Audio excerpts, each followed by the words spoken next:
Okay, Assalamualaikum, salam sejahtera. Hari ni saya nak tunjuk cara nak buat frame yang saiz ni, empat segi macam ni, jadi macam ni. Daripada empat segi tepat jadi empat segi sama. Okay, untuk frame ni dia punya kaca ni saya tak pakai lah. Sebab ni saya nak letak kalimah. Saya nak letak kat sini lah. Macam tu. Sebab tu saya nak dapatkan frame yang empat segi sama. Kalau yang empat segi tepat dia punya ni, kalau kita letak gini tak boleh. Nampak? Kalau kita tu jadi cacat kan, nampak? Kita nak kena jadikan macam ni. Cara dia mudah je. Kita buka dulu semua keseluruhan ni. Kita dah buka macam ni. Ni bahagian dia. Jadi yang ini dengan yang ni kita akan potong. Kita akan potong jadikan macam ni.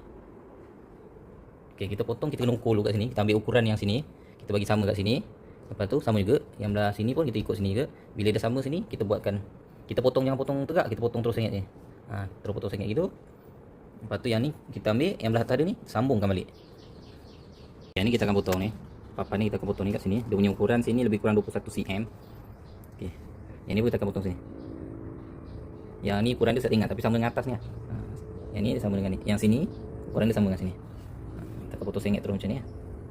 Nanti kita adjust lah nak bagi dia punya sengit ni sama dengan ni. Kita dah potong ni. Kita potong ni pula. Sebab saya guna grinder ni, saya nak bagi dia punya permukaan ni rata. Jadi bila permukaan dia rata, kita gam balik dan kita stapler dia elok lah sama. Kita dah potong. Ni bagian yang lebih ni. Ini yang kita buang. Kita dah potong, kita letak sini. Kita adjustkan dia punya ni, sengit dia ni bagi sama. Lepas tu baru kita stapler daripada belakang. Sebelum tu kita bogam dulu. Okey, dah sama dia punya tu. Dia punya sengit dia tu, potongan sengit dia tu, kita boleh stapler lah, guna stapler gun. Lepas tu kita bogam dekat dia punya penyambung tu. Okay, kita dah potong papan yang ni, papan belakang dia ni. Inilah kejadian dia. Ini tempat saya sambung ni dengan ni. Okay. Letak ni lah kejadiannya. Jadi kita boleh lah, kita boleh letak macam ni. Kalau nak cari frame macam ni memang susah. Saya pergi semalam habis saya cari dekat Eco, dekat Home Decor, dekat DIY. Rata-rata memang saya A4 je.